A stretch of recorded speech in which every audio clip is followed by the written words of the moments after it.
You know, we have tsunamis, we have natural disasters, we have death, we have so many other things, disease, sickness. A lot of these things are actually a blessing from Allah. Yes, it can be a punishment. It's all got to do with your own condition.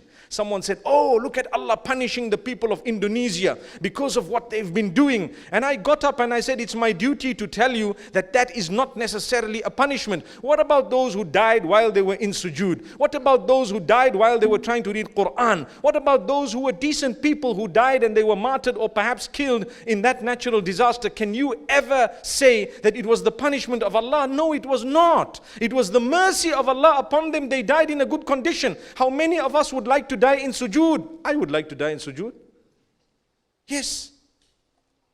So if Allah took you away in sujood, no matter how He took you away, but isn't it a blessing of Allah?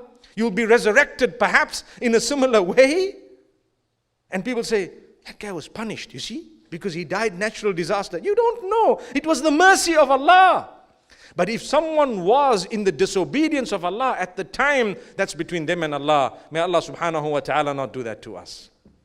So it could be, the same disaster could be a punishment for some and a mercy for others, depending on how you are. And those who have survived, it depends on the condition of your heart.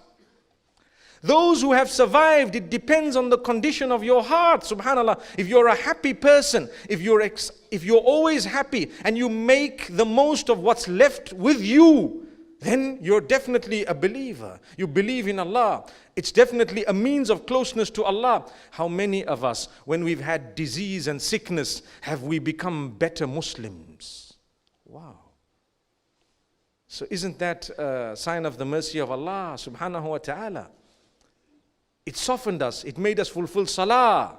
And how many of us, once we get cured, we're back with our old ways and habits. Allahu Akbar. May that not happen to us. May we always be from those whom when we're cured, we change our lives as well.